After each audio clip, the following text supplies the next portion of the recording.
네, 우리 각자의 자리에서 함께 예배하지만 이 시간 함께 인사해 보겠습니다. 축복합니다. 환영합니다. 잘 오셨습니다. 함께 예배함이 정말 큰 기쁨이고 감사함입니다. 한 주간 또 한 주간 잘 하나님 은혜 가운데 지내시다가 이 시간 함께 이렇게 예배할 수 있음이 참으로 감사합니다. 오늘 우리 함께 읽은 이 마태복음 22장 1절에서 14절의 말씀으로 반전의 이유라는 제목으로 하나님 우리에게 주시는 은혜를 오늘 나누어 보도록 하겠습니다. 여러분 혹시 영화나 드라마 좋아하시죠? 네, 저는 드라마도 좋아하고 영화도 좋아하는데 드라마보다는 영화를 선호합니다. 왜냐하면 드라마는 한번 보면 계속해서 그걸 정해진 시간에 아니면 막 몰아서 많은 시간을 들여서 봐야 되기 때문에 영화 한 번 보고 끝나는 영화를 조금 더 선호합니다. 여러분은 혹시 어떤 영화를 좋아하시는지 모르겠습니다. 저는 여러 가지 영화 장르 있지만 반전이 있는 영화를 좋아합니다. 그래서 나오면서 생각해 보면서 그때 그 장면이 이렇게 끝나려고, 이 일이 일어나려고 나왔던 거구나 라고 이렇게 생각해 볼 수 있는 그 반전이 있는 영화를 좋아하는데요.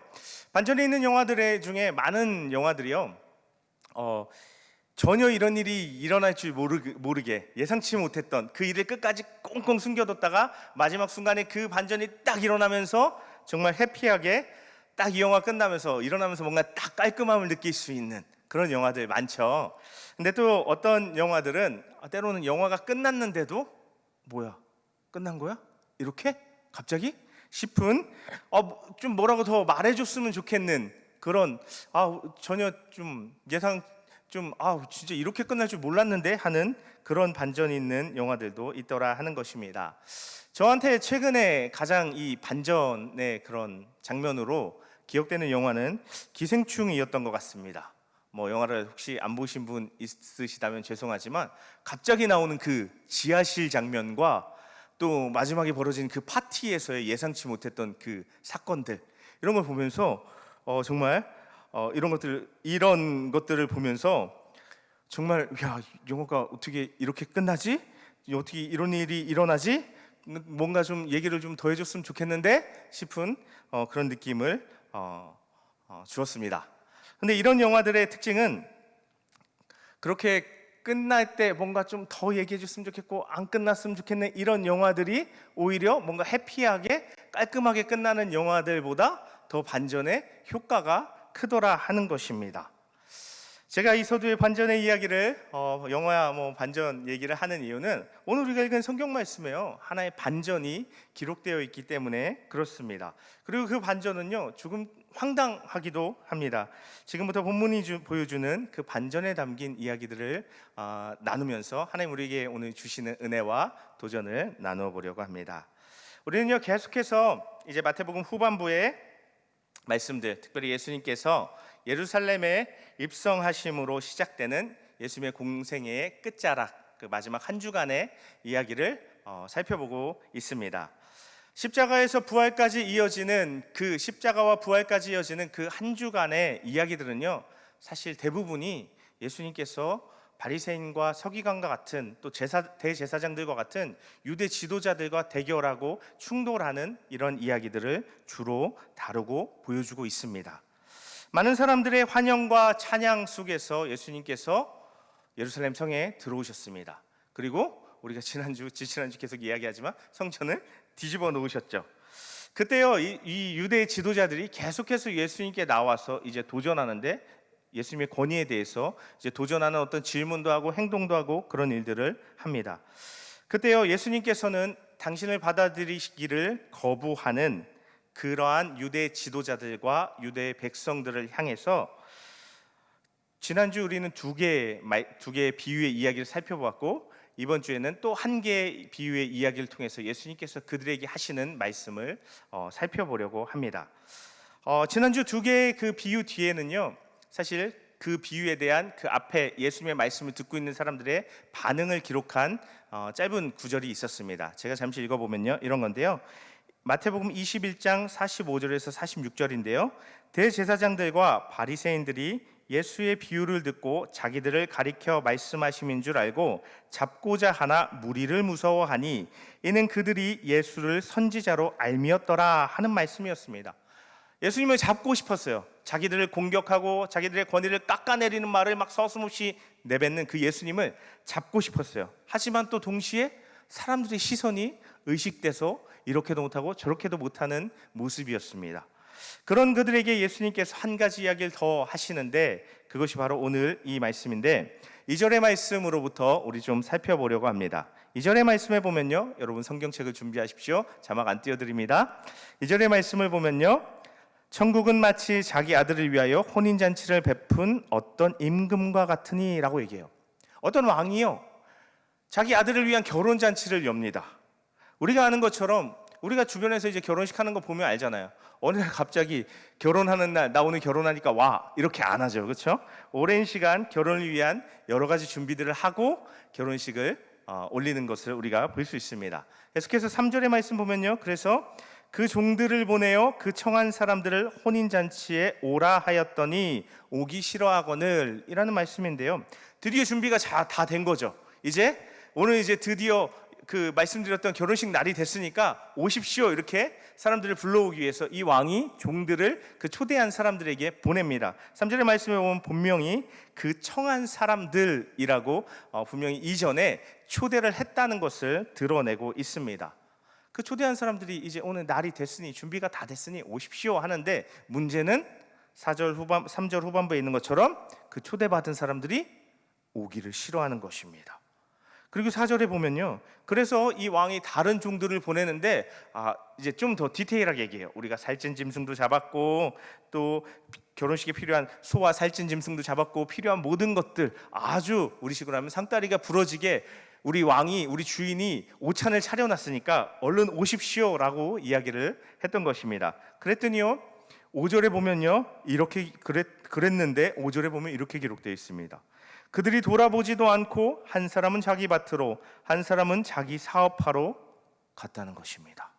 2번이나 거듭 종들을 보내서 초청했는데, 꼭 와달라고 했는데 뒤도 돌아보지 않고 이 사람들은 자기 밭으로, 자기 사업하러 떠나버렸다는 것입니다. 이것도 황당한데요, 이어지는 6절의 말씀에 보면 더 심각한 일이 벌어집니다. 6절 보면요, 그 남은 자들은 종들을 잡아 모욕하고 죽이니라고 되어 있어요.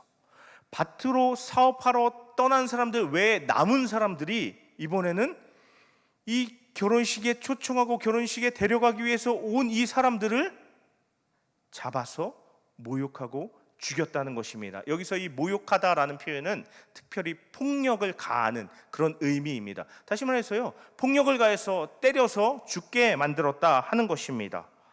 왕이요, 자기 아들을 위한 결혼잔치를 열었습니다. 근데 사람들이 가기 싫다고 그 보낸 종들을 잡아 죽인다면 이 왕이 어떻게 할까요? 7절의 말씀입니다. 임금이 노하여 군대를 보내어 그 살인한 자들을 진멸하고 그 동네를 불사르고 라고 되어 있습니다. 이 종들을 살인한 그 사람들과 이 동네를요, 완전히 무너뜨리고 파괴시켜버린 것입니다. 그리고 나서 그럼 이제 어떻게 할까요? 이제 어쩔 수 없다, 우리 가족들끼리 조촐하게 잔치해야 되겠다 할까요? 이미 아주 큰 성대한 잔치를 준비했는데요, 왕이 그래서 9절에 보면요, 이렇게 이야기합니다. 종들에게 내 거리 길에 가서 사람을 만나는 대로 혼인잔치에 청하여 오라라고 했다는 것입니다. 종들한테 나가서, 야, 니네 길거리에 나가서 만나는 사람 아무나 다 초대해서 와라 라고 이야기를 한 것입니다. 그러자 진짜 10절에요, 종들이요 길에 나가서요, 10절의 표현 그대로 하면요, 악한 자나 선한 자나 만나는 자들을요 다 데리고 온 것입니다. 닥치는 대로 우리 왕이 아들을 위해서 결혼식을 열었는데 당신 올 수 있습니다, 당신 초대합니다, 얼른 오세요 했다는 것입니다. 그랬더니 여러분, 물론 우리가 왕이 있는 시대에 살진 않지만 어떤 대통령이나 아니면 국회의원 또는 대기업 총수 이런 사람들이 우리를 자기 아들의 결혼식에 얼굴도 모르지만 갑자기 초대한다면 어떻게 하겠습니까? 가겠죠. 왜냐하면 1차적으로는 거기 가면 우리가 듣도 보도 못한 엄청난 음식들이 차려져 있을 거예요. 그런데 그것보다 이런 대단한 사람이 나를 자기 아들의 결혼식에 초청해 준다는 것 자체가 엄청나게 영광스러운 일이기 때문에 가겠죠. 가서 막 사진도 찍고 인스타에 올리고 하겠죠. 네. 그런데 그래서 그렇게 열일한 종들 덕분에요, 그 잔치가 가득 차게 되었습니다. 이제 잔치가 곧 벌어질 시간이 되었습니다. 그런데 그때 한 사건이 벌어지는 것입니다. 11절의 말씀이 그건데요, 11절 말씀 읽어보겠습니다. 임금이 손님들을 보러 들어올새 거기서 예복을 입지 않은 한 사람을 보고, 라고 되어 있습니다. 임금이요, 잔치를 가득 채운 이 손님들을 보러 들어옵니다. 잔치가 시작할 시간이 되니까요. 누가 왔는지 궁금했겠죠. 그런데 거기서 한 사람을 보게 되는 것입니다. 그 사람은 예복을 입지 않은 사람이었습니다. 그래서 12절의 말씀에 보면요, 이르되 친구여 어찌하여 예복을 입지 않고 여기 들어왔느냐 하니 그가 아무 말도 못하거늘, 이라고 되어 있습니다. 그 사람을 부릅니다. 예복 안 입은 그 한 사람을 부릅니다. 이 왕이 당신 친구, 더군다나 여기 보면요, 친구여라고 부르고 있어요. 좀 이제 재밌는 표현인데 친숙함을 드러내는 표현이죠. 친근하게 부르는 거예요. 친구여라고 부르면서 왜 당신은 예복을 입지 않고 왔습니까? 라고 얘기를 하는 거죠. 그랬더니 그 사람은요, 아무 말도 못하고 쩔쩔매는 것입니다. 우리 관점에서 보면요, 뭐지 싶어요. 물론 요새도 우리 결혼식에 가면요, 옛날엔 결혼식 가면 무조건 정장에 막 원피스에 블라우스에 이런 거 입고 가야 되는데 요새는 결혼식에 가면요, 되게 옷차림이 자유로워진 걸 느끼게 돼요. 뭐 청바지도 입고 오고 뭐 이렇게 물론 이렇게 갖춰서 입지만 옛날보다는 조금 자유로워진 그런 느낌을 받게 되는데요.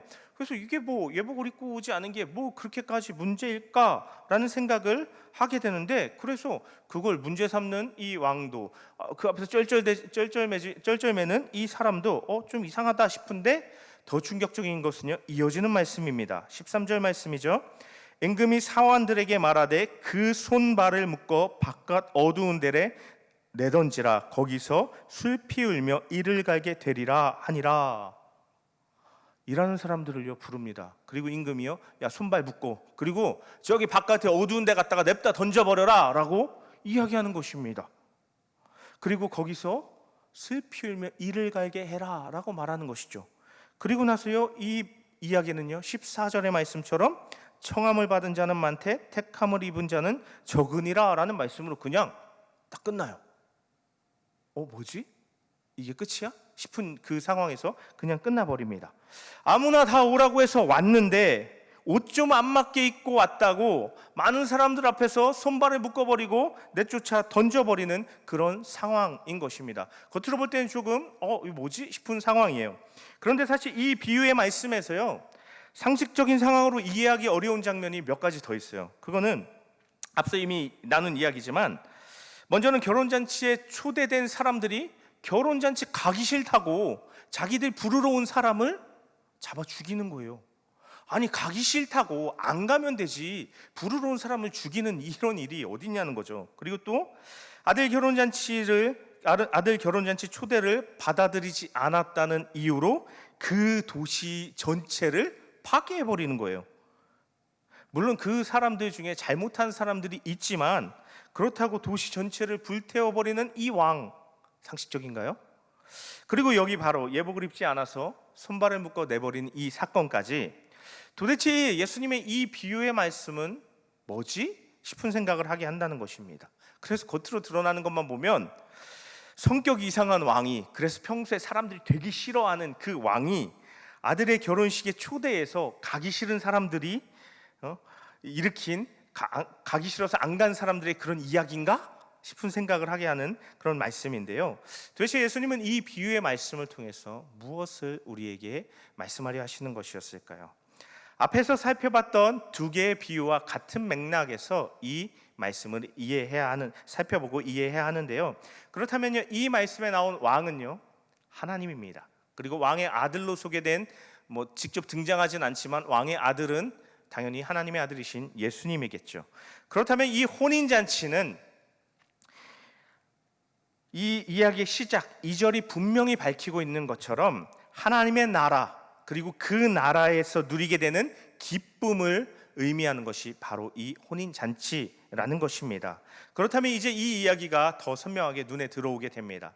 왕이 결혼잔치에 오라고 사람들을 불러오라고 보낸 종들은 당연히 하나님의 구약에서부터 예수님이 오실 때까지 계속해서 하나님의 메시지를 전하며 하나님의 나라를 전하며 하나님 나라에 하나님의 백성이 돌아올 것을 외치던 하나님의 선지자들이었습니다. 그리고 처음 초대된 사람들은 이스라엘 지도자들을 비롯한 당시 하나님의 초청에, 선지자들의 음성에 귀를 기울이지 않고 거부했던 이스라엘 백성들일 것입니다. 그들은 하나님이 보내신 선지자들에게 관심을 갖지 않았습니다. 하나님 나라보다, 하나님이 기뻐하시는 일보다 밭과 사업, 자신의 일들을 더 중요하게 여겼기 때문이었습니다. 하나님보다 자신들의 소유가 많아지는 것과 자신들이 무언가를 이루고 성공하고 얻게 되는 것을 더 중요하게 여겼기 때문이었습니다. 그것으로 심지어 자신들에게 하나님의 뜻을 전하는 선지자들을 학대하고 죽이기까지 했습니다. 하나님께서는 오늘 이 말씀에서 그 도시를 파괴하시겠다는 이 예수님의 말씀을 통하여서 하나님께서 그들을 멸하시는 심판을 가져다 줄 것이다 라고 말씀하시는 것이고, 이것은요 AD 70년 실제화됩니다. 실제로 로마 군대에 의해서 예루살렘 성과 그 도시에 있는 그 백성들이 파괴를 당하게 되는 그것에 대한 예수님의 예언적인 말씀이었습니다. 대신 하나님은요 이 이야기의 후반부에서 보는 것처럼 거리에서 새로운 사람들을 막 초대합니다. 예수님으로 말미암는 이 복음의 초대에 응하는 사람들로 새롭게 세워지는 교회가 새롭게 세워질 것을 말씀하시는 것이었습니다. 잔치를 가득 채운 사람들은 그러한 예수님을 믿음으로 받아들이고 하나님 나라에 들어온 사람들을 의미하는 것이었습니다. 그런데 오늘 반전의 핵심은 바로 예복이었습니다. 이스라엘 사람들은요 결혼식에 초대되면 예복을 입고 갔습니다. 이 예복은 우리처럼 쫙 빼입는 어떤 정장이나 어떤 대단한 그런 옷이라기보다는 정돈하고 깨끗하게 준비된 흰색 옷이었습니다.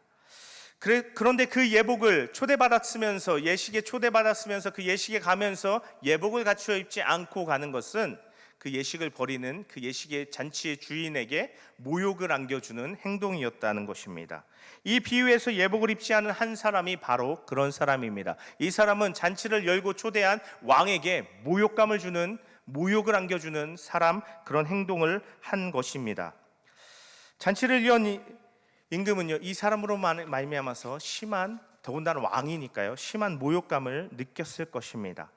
하나님께서요 잔치에 사람들을 보러 들어오셨다는 것. 자, 이 왕이 하나님이라면 이 왕이 잔치에 들어오잖아요. 그럼 하나님이 이 잔치에 들어오신다는 것은 한 가지 성경에서 특별한 의미를 갖습니다. 그것은 하나님께서 바로 최후의 심판의 때 들어오시는 것, 최후의 심판의 때에 하나님 나라, 하나님 백성들에게 나오시는 것에 대한 그런 말씀인 것입니다. 그래서 10절의 말씀처럼요 악한 자나 선한 자나 누구나 하나님 나라에 다 들어갈 수 있습니다. 그러나 심판의 때에는요 하나님께서 들어오시는 그때에는요 의복이 잔치에 영원한 하나님 나라에 맞는 예복을 입었느냐가 중요하다는 것입니다. 만약 하나님 나라의 잔치에 맞는 예복을 입지 않은 사람은 쫓겨날 수 있다라는 것이 오늘 말씀이 우리에게 분명히 전하는 메시지인 것입니다. 여기서 예복은 지난주에 우리가 함께 나누었던 말씀의 후반부에서 열매라는 표현을 사용했는데 그 열매와 같은 단어인 것입니다. 제가 지난주에요 열매를 강조하는 설교를 하고 싶었습니다. 그래서 설교를 하고 문제예요. 내가 이제 열매에 대해서 강조하는 설교를 했으니까 문제를 내면 우리 청년들이 쉽게 맞히겠지? 라는 생각을 했는데 뜻밖의 아니었습니다. 그래서 제가 반성했어요. 내가 열매를 충분히 강조하지 않았구나, 내가 설교를 잘못했구나 라고. 죄송합니다. 제가 설교를 잘못했습니다.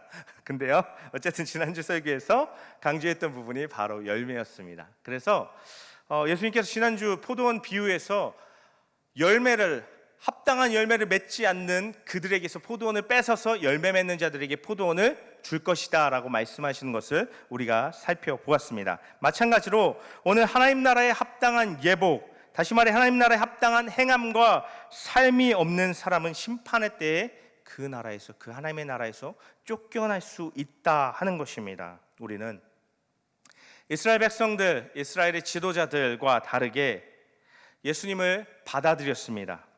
예수님을 믿고 회개함으로 하나님의 자녀들이 되었습니다. 그러나 오늘 말씀은 그것이 끝이 아니다라고 말씀하는 것입니다.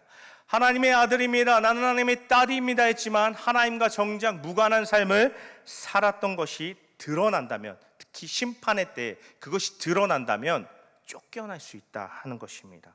이것은요 정말 무서운 말씀입니다.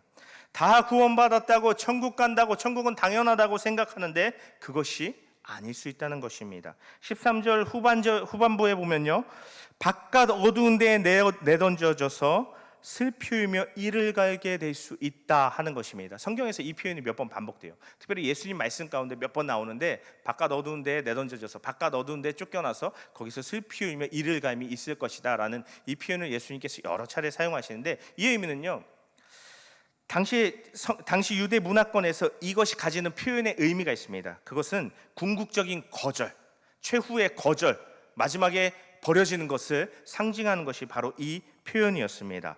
그리고 14절에서 예수님이 분명히 말씀하시는 것, 청함을 받은 자는 많되 택함을 입은 자는 적으니라. 이 말씀의 초점, 우리가 오늘 나누는 말씀의 초점은 후반부에 있습니다. 이 반전의 부분에 있는 것입니다. 예수님을 거절하는 유대 지도자들과 그들을 따르는 사람들보다 오히려 오늘날 이 말씀을 듣고 있는 교회에, 우리에게 향한 말씀이라는 것입니다. 잔치에 초대받은 사람 많습니다. 그래서 잔치에 나온 사람도 많습니다. 하지만 모든 사람이 다 잔치에 참여할 수 있는 것은 아니다라고 이야기하는 것입니다. 우리에게요, 이 잔치에 초대받았을 때 잔치에 나오는 것 너무 중요합니다. 누군가 우리에게 예수님을 전했을 때, 누군가 우리에게 하나님 나라를 전했을 때 우리가 그것을 받아들이고 하나님께 나오는 것 너무나도 중요합니다. 그런데 그것뿐만 아니라 예수님을 받아들였다 하지만 정작 그 삶이 예수님과 상관없다면 거절될 수 있다 하는 것입니다. 고린도후서 5장 15절에는요 이런 말씀이 있습니다. 제가 읽어보겠습니다. 그가 모든 사람을 대신하여 죽으심은 살아있는 자들로 하여금 다시는 그들 자신을 위하여 살지 않고 오직 그들을 대신하여 죽었다 다시 살아나신 이를 위하여 살게 하려 함이라 라는 말씀입니다. 우리의 구원의 목적이, 하나님께서 우리를 구원해 주시고 하나님의 자녀 삼아 주신 그 목적은 우리를 위해 죽어주신 그 예수님을 위해서, 이전에 우리를 위해서, 우리의 육신을 위해서, 우리의 원함만을 위해서 죄를 짓고 살았다면 이제는 우리를 구원하신 예수님을 위해서 살게 하시려고 우리를 구원해 주셨다 하는 것입니다. 그래서 저는 이 말씀을 읽으면서요 이런 생각을 해보았습니다. 우리를 위해서 십자가에서 못 박혀서 물과 피를 흘리시는 그 예수님, 그 예수님께서 너무나도 심한 고통 가운데 신음하시고 괴로워하셨지만 동시에 예수님께서는요, 예수님의 시선은 그 앞날을 향하고 있으셨을 것이라고 생각합니다. 예수님으로 말미암아서 예수님을 받아들이고 변화되고 이전과 다른 삶을 살아갈 우리의 새로운 모습을 예수님께서 내다보시면서 너무나도 고통스럽지만 너무나도 기쁨으로 그 고통을 감당하셨을 것이다 라는 것입니다. 그런 예수님으로 말미암아서 구원받은 우리에게 오늘 말씀이 가르쳐 주시는 것은 예복이 필요하다 하는 것입니다. 분명히 이 사람이 옷을 입고 있었습니다. 발가벗고 있지 않았습니다. 그런데 중요한 것은 무슨 옷이냐가 중요하다 하는 것입니다. 하나님 나라에 합당한 옷이냐, 하나님께서 원하시는 옷이냐, 이것이 중요하다는 것입니다. 나의 삶이 하나님께서 원하시는 하나님의 뜻에 순종하느냐 안 하느냐 하는 것입니다. 그런데요, 그러면 우리가 참 많이 얘기합니다. 하나님의 뜻, 하나님의 원하심, 하나님의 뜻대로 살아야 합니다. 이런 말 참 많이 합니다. 그런데 중요한 것은 그럼 무엇이 하나님의 뜻인가? 뭐가 하나님께서 원하시는 거지? 라는 생각을 하게 된다는 것입니다. 이것은요, 요즘 제가 많이 하는 고민이기도 한데요, 이것은 이런 질문으로 이어지는 것 같아요. 하나님 나라에 대해서 여러 가지로 많이 듣기도 하고 많이 얘기하기도 하는데 뭐가 하나님 나라지? 하나님 나라는 어떤 모습이지? 라는 생각을 해보게 된다는 거예요. 그렇게 고민하고 있는데요, 제 머릿속에 딱 스치는 게 있었습니다. 구약 성경이요, 그 하나님 나라에 대해서 풍성하게 우리에게 보여주고 있다는 것을 깨달은 건데, 구약의 선지자들이요 이스라엘 백성들한테 이야기하는 것은 두 가지였어요. 첫 번째, 한 가지는 너희들 하나님께 돌아와야 돼. 하나님을 제대로 섬겨야 돼. 이방신 우상과 하나님을 겸해서 섬길 수 없어. 너희들 우상 숭배하면 안 돼. 하나님만 섬겨야 돼. 하나님께 돌아와야 돼. 이게 한 가지였습니다. 그리고 또 한 가지는 이스라엘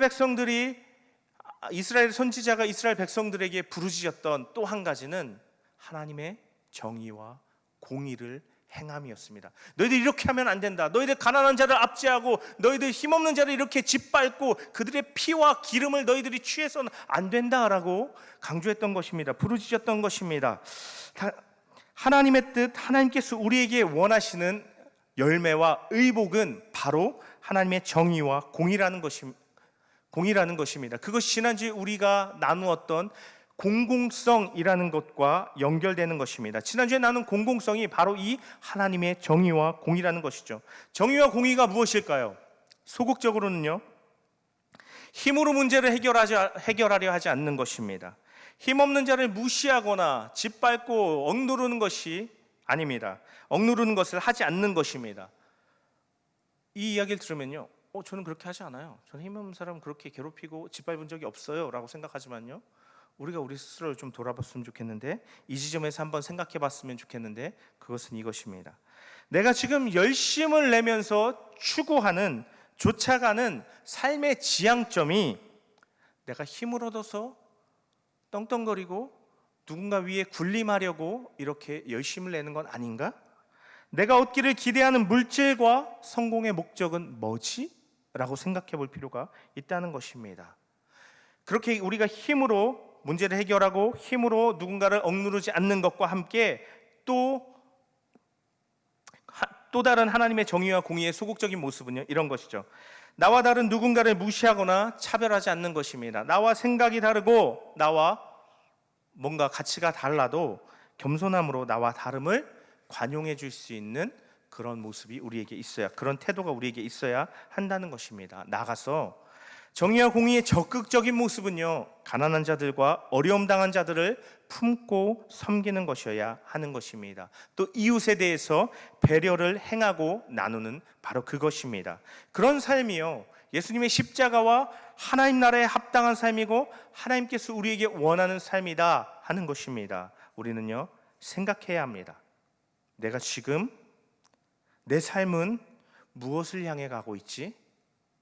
내가 사는 이 삶이 함께 살기 위한 삶인가, 아니면 나만 살아남으려는 삶인가? 지금 나는 최선을 다해서 열심히 살고 있습니다. 그게 다가 아니라는 것입니다. 그것만 중요한 게 아니라는 것입니다. 지금 나를 통해서 하나님의 나라의 일들, 다시 말해서 나를 통해서 하나님의 위로가, 누군가가 나를 통해서 하나님의 위로를 얻고, 나를 통해서 하나님의 나눔과 은혜가 흘러가고, 나를 통해서 하나님의 살리는 구원의 역사가 지금 일어나고 있느냐 하는 것입니다. 내가 아무리 많은 돈을 얻고 큰 성공을 이루어도 그것이 앞서 말한 하나님의 위로, 하나님의 은혜, 하나님의 구원의 통로가, 그 역사가 나를 통해서 일어나지 않는다면 그것은, 나의 삶은 하나님 나라에 합당한 예복이 아니라는 것입니다. 오늘 말씀은 반전의 이유를요 분명하게 우리에게 드러내고 있습니다. 그것은 바로 예복이었습니다. 하나님 나라에 합당하지 않은 의복 때문이었습니다. 그것은 다시 말해서 하나님 나라와 다른 삶의 방식이었습니다. 우리는요, 참 많은 특권을 누리며 살아갑니다. 우리가 예수님을 믿고 하나님의 자녀가 되었기 때문에 하나님 안에서 한없는 무수히 많은 하나님의 은혜와 하나님의 섭리와 하나님의 역사들을 경험하면서 살아갑니다. 이것은 우리가 하나님의 백성, 하나님의 자녀가 됐기 때문에 누릴 수 있는 특권입니다. 그런데 오늘 말씀은 그 특권은 특권으로 끝나는 것이 아니라 그 특권은 심판을 전제한다 하는 것입니다.